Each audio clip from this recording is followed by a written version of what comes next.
어려운 시대에 사람을 살게 하는 힘은 무엇일까요? 지금까지 우리는 돈 이야기, 투자 이야기, 직장 이야기, 이런 현실적인 이야기를 많이 했습니다.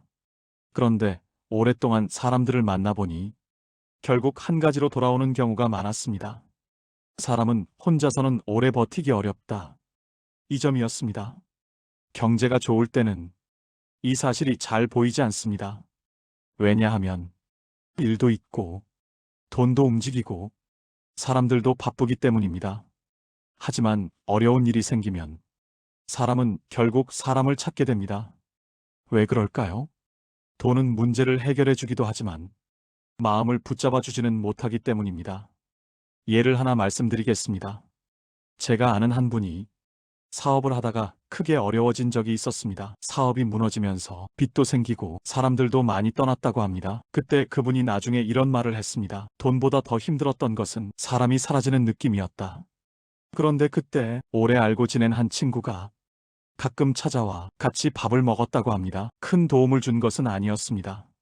하지만 그분은 그 시간이 큰 힘이 되었다고 말했습니다. 왜냐하면 그때 혼자가 아니라는 느낌이 들었기 때문입니다. 사람을 오래 관찰해보면 이런 점이 보입니다. 어려운 시기를 잘 지나가는 사람들은 대개 관계가 완전히 끊어지지 않은 사람들입니다. 왜냐하면 관계는 정보도 가져다주고 기회도 가져다주고 무엇보다 마음을 붙잡아주기 때문입니다. 그래서 저는 돈 이야기보다도 이 말을 조심스럽게 드리고 싶습니다. 사람이 살아가면서 아주 중요한 자산이 하나 있습니다. 사람입니다.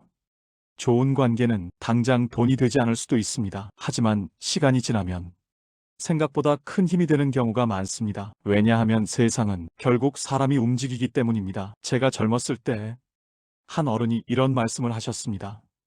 돈은 잃어도 다시 벌 수 있지만 사람은 잃어버리면 다시 만나기 어렵다.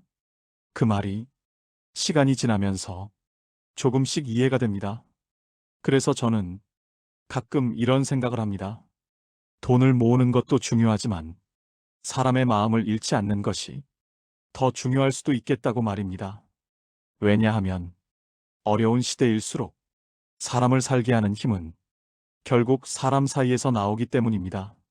다음 시간은 이 강의의 마지막 이야기입니다. V그릇이란 무엇인가? 왜 어떤 사람에게는 기회와 돈이 머물고 어떤 사람에게는 그것이 오래 머물지 않는지 그 이야기를 천천히 나누어 보겠습니다. 여기는 V그릇 대학원입니다. 감사합니다.